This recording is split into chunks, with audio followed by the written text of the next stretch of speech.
네, ETF 시황 살펴보도록 하겠습니다. 전반적으로 분위기가 좀 좋은 것이 관측이 되고 있는데요. 하나하나 살펴보도록 하겠습니다.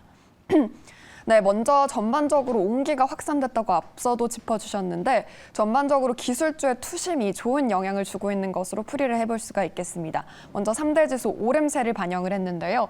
스파 ETF가 1.99%, 나스닥 100이 2.72%, 그리고 DI ETF가 1.58% 오르면서 전반적으로 투심이 살아난 것이 확인이 되고 있습니다. 다음으로 반도체주도 좀 확인을 해보시면 상대적으로 좀 약한 모습이 나타나면서 0.42%의 제한적인 상승폭이 관측이 됐고요. 기술주, 금융주는 2%대, 1%대 상승폭을 크게 보이면서 이 메타의 호실적의 영향을 고스란히 반영하는 모습이 나타났습니다. 다음으로는 변동성은 누그러지는 모습이 나타나면서 하락세를 보인 것이 확인이 되면서 6%대 급락세를 보였고요. 반면 금채굴 산업과 WTI 원유의 경우에는 각각 1.56%, 0.69% 오르면서 상방 압력을 반영하는 모습이 나타났습니다. 경기 침체 우려로 풀이되고 있습니다. 이어서 상승 종목, 하락 종목 확인을 해보도록 하겠습니다. 상방 압력이 먼저 가장 강했던 섹터는 건설이었습니다. 미국의 주택 건설이 좀 호황기를 맞이할 것이다라는 좋은 전망이 나오고 있다는 점 함께 참고하시면 좋을 것 같고요. 금채굴, 기술, 브라질, 일본 순으로 올랐는데 전반적으로 신흥국 증시가 좀 좋은 모습이 나타난다는 점 확인해 보시기 바라겠습니다. 반면 하락한 ETF도 체크를 해보시죠. 나스닥 하락과 금채굴 하락, VX 선물이 올라와 있는데 전반적으로 기술주가 투심이 살아났기 때문에 반대 성향을 보이는 부분들이 빠졌다는 것이 확인이 되고 있습니다. 그럼 오늘도 ETF 시황 자세히 들여보려고 하는데요. 미래에셋증권 윤재홍, 미래에셋증권 선임연구위원과 함께 ETF 알아보도록 하겠습니다. 자, 그러면 자세히 알아보도록 하죠. 연구위원님 안녕하세요. 안녕하세요. 네, 반갑습니다. 오늘도 전일장 동향부터 짚어주시죠. 네, 시장 동향 한마디로 말씀드리면 결국 이제 기술주 실적이 시장을 끌어올렸다 정도로 좀 요약이 가능할 것 같습니다. 메타 이제 장중에 급등을 보였죠. 쭉 올랐고요.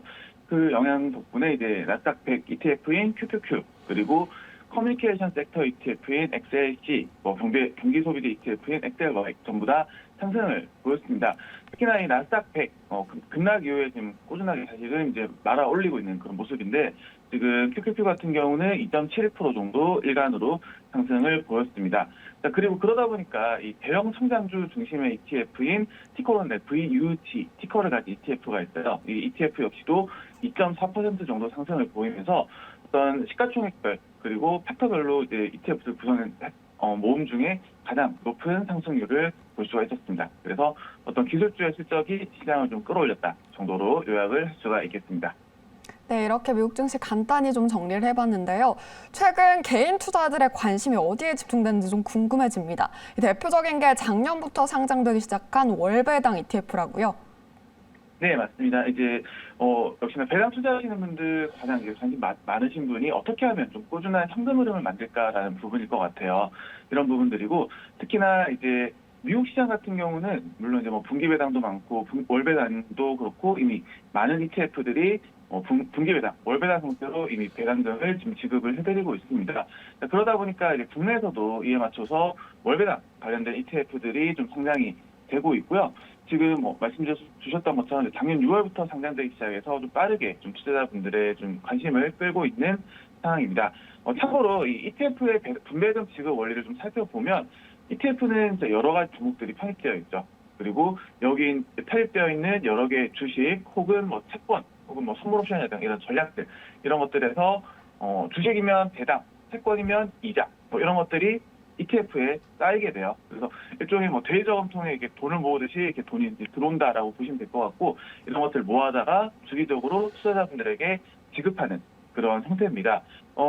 우리가 배당 투자하시는 분들 특히나 좀 ETF에 관심 가지신 이유를 좀 말씀드려보면 우리가 배당 투자하는 이유는 결국 꾸준하게 현금 흐름을 확보하겠다라는 거죠. 그런데 ETF를 통해 접근하게 되면 상대적으로 종목들이 많이 수십 개에서 수백 개까지 또 편입이 되어 있다 보니까 개별 종목 리스크에 대해서 좀 상대적으로 자유롭다. 어떤 종목의 주가가 급락을 하거나 혹은 갑자기 배당을 줄이거나 이런 부분들에 대해서 상대적으로 좀 자유로울 수 있다라는 부분이 좀 ETF를 통한 관심이라고 볼 수가 있겠습니다. 네, 이렇게 월배당 ETF에 대해서 간단히 좀 정리를 해주셨는데요. 그렇다면 국내 투자자들이 좀 관심을 가져볼 만한 ETF는 어떤 게 있을까요?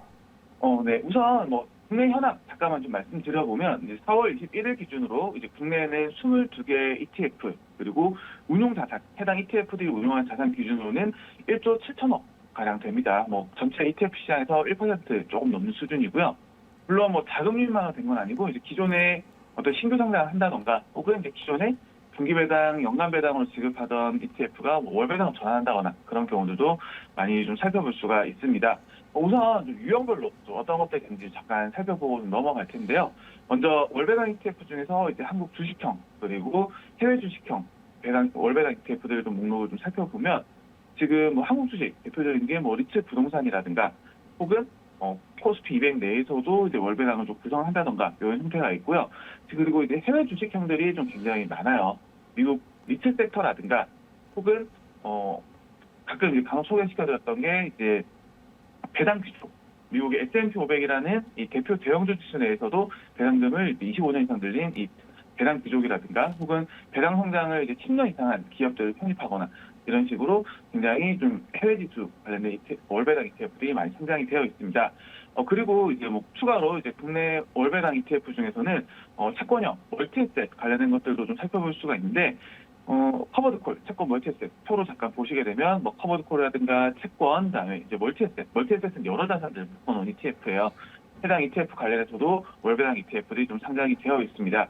그래서 좀 다시 말씀을 드려보면 해외 지수 비중이 일단 높아요. 미국의 경우에는 이제 S&P 500 기업 중에 70% 이상이 분기 배당을 할 정도로 이 분기 배당이 좀 활성화되어 있다 보니까 해당 기업들을 같이 조합해서 이제 월 배당을 만들기가 굉장히 쉬운 거죠. 특히나 국내처럼 특정 일자에 또 배당 낙이 이제 집중된 것이 아니다 보니까 상대적으로 이런 월 배당을 좀 구성하기가 쉽다라는 부분 좀 볼 수가 있겠고요. 이제 뭐 화면에서 보시는 것처럼 역시나 이제 코스피 200은 연간이 대부분, 다음에 S&P 500은 분기가 대부분이다라고 좀 말씀드릴 수가 있겠습니다.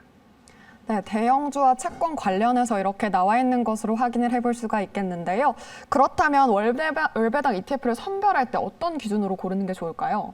네, 월배당은 이 형식이라는 게 가장 이 부분을 좀 가장 기억해 주셨으면 좋겠어요. 월배당으로 나가는 거지 이제 이 분기 배당 혹은 뭐 연간 배당 이런 것들에 대비해서 뭐 분배금이 나간 형태일 뿐이지 이것 따라서 월배당이라고 해서 뭐 수익률이 높다라고 좀 단언할 수는 없는 부분인 거고요.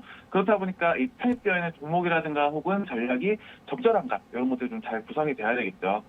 좀 대표적으로 좀 말씀드리는 게 미국의 이제 MLP ETF인 티커는 AMZA 암자라고 보통 부르는데 이 ETF입니다. 굉장히 고배당이에요. 배당 수익이 높은데 여기서 이제 어떤 유가라든가 이런 분들 문제가 좀 생기다 보니까 분배금이 빠르게 좀 감소를 하고 있습니다. 2018년 1.1달러에서 지금 0.22달러로 지금 80% 넘게 분배금이 좀 감소를 했고요. 그래서 국내에서도 이런 해외 검증된 지수들 위주로 나오는 게 결국은 월배당은 월배당이지만 월배당 형식일 뿐이고 대신에 거기에 편입되어 있는 종목들이 어떤 것들을 가지고 있나라는 부분들에 대해서 꼭 한번 살펴보시면 좋을 것 같습니다. 네, 편입된 종목이 어떤 것이 있는지 꼭 살펴봐야 한다고 주의해야 된다고 말을 해주셨습니다. 지금까지 윤재용 미래에셋증권 선임연구위원과 함께 ETF 시황 들어봤습니다. 연구위원님 고맙습니다. 감사합니다. 네, 지금까지 ETF 시황이었습니다.